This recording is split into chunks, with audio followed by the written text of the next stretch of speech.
Lomé s'étend.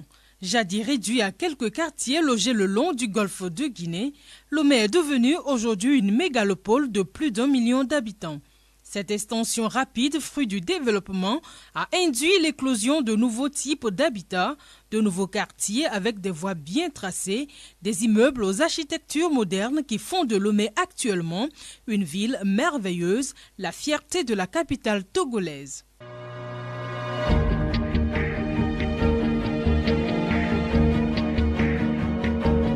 Cette évolution ne respecte pas nécessairement les normes requises.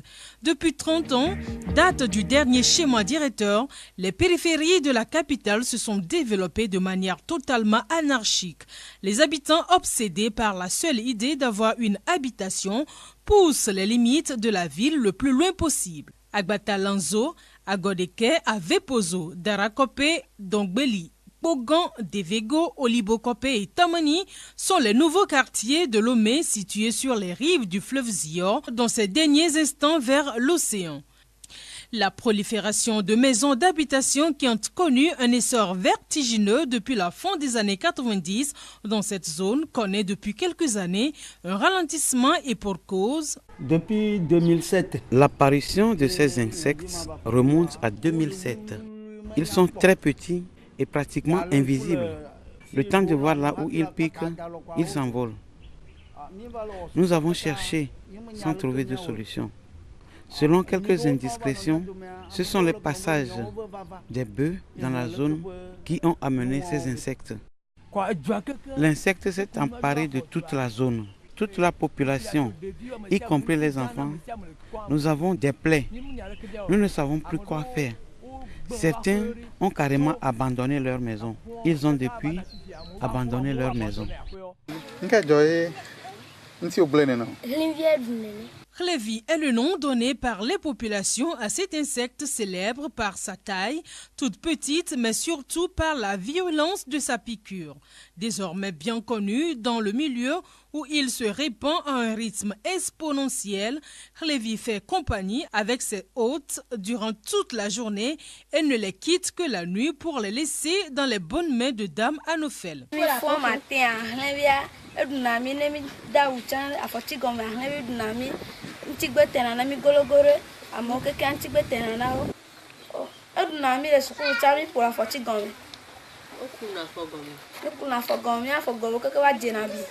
y a les insectes qui nous piquent souvent, c'est le matin jusqu'à 18h comme ça.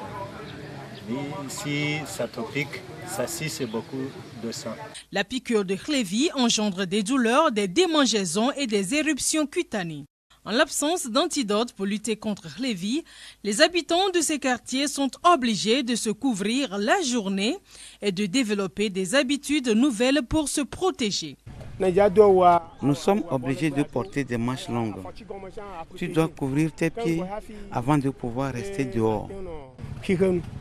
Si tu es dans la maison, il faut que tu cherches au moins un mosquito qu'il a pour que tu puisses au moins chasser les petits insectes là.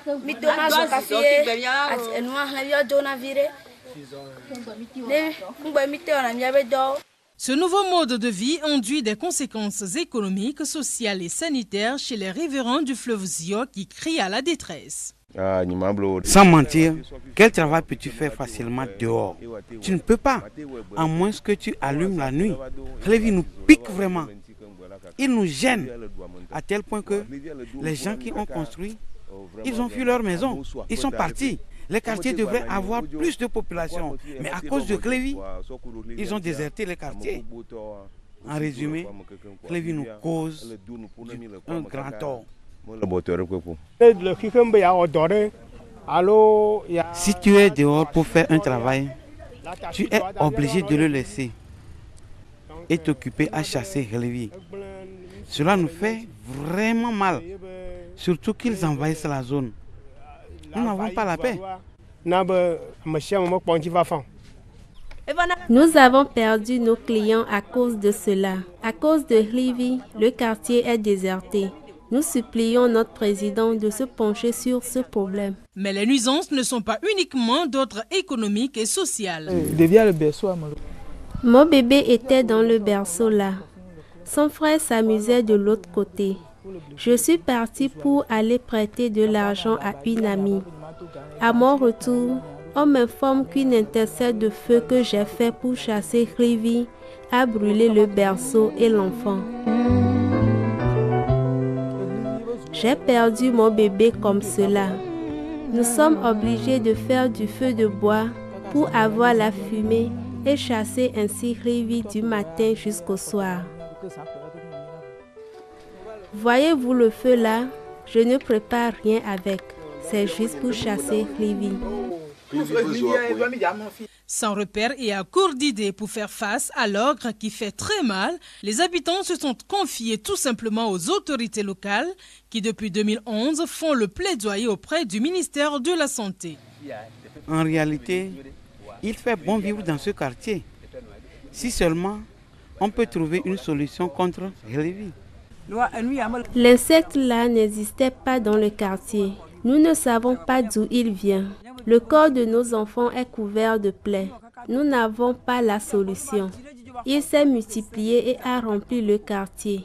Comme vous êtes en train de faire les démarches, si le gouvernement peut nous aider à trouver la solution. Avant que nos enfants puissent dormir, il nous faut leur placer des moustiquaires en plein jour. Pour que je puisse fabriquer des balais ou faire la lessive, nous devons faire le feu du bois pour chasser Rivi. On utilise le spiral anti-moustique. Grâce au plaidoyer de l'ONG Alliance nationale des consommateurs et de l'environnement ANCE Togo, les cris au secours ont eu un écho favorable auprès du projet de gestion intégrée des catastrophes et des terres, PGICT.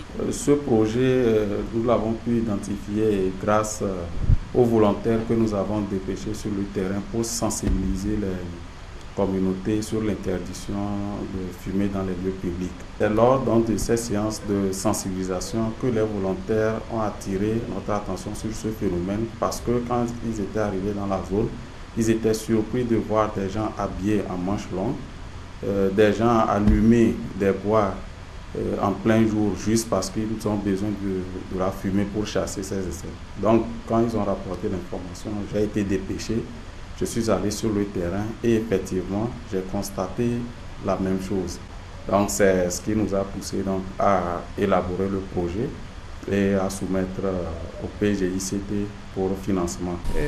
On a constaté depuis quelques années que les inondations au niveau de la zone viennent directement de l'écoulement de l'eau du sous-sol vers les maisons.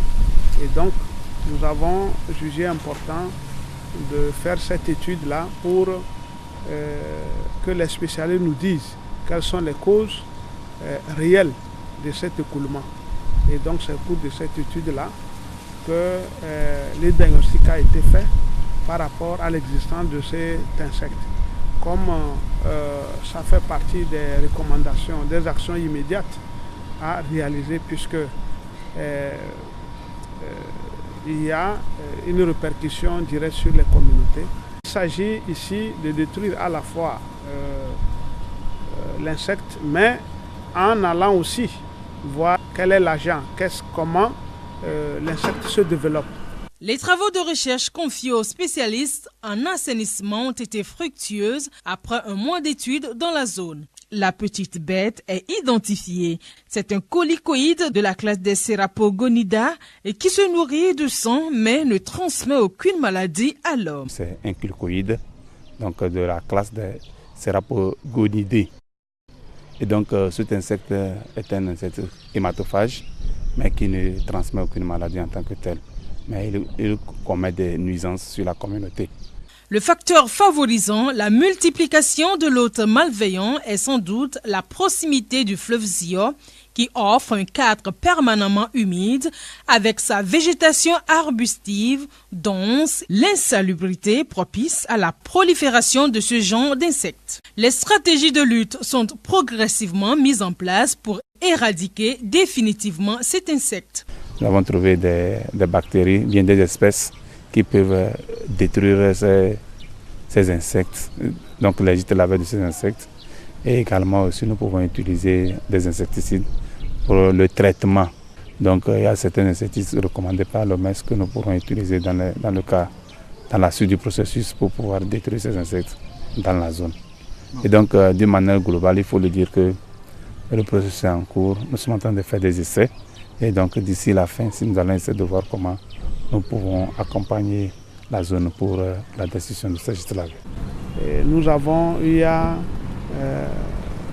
nous assurer à travers le ministère en charge de la santé et l'OMS que les produits qui vont servir pour la désinfection, c'est des produits qui n'ont pas de répercussions sur la santé des populations. C'est une étape extrêmement importante.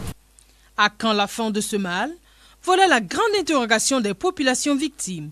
Avec l'implication du gouvernement et toute la pléthore d'acteurs de développement, la lutte sera âpre mais bientôt gagnée. En attendant, population du canton de Baguida, patience.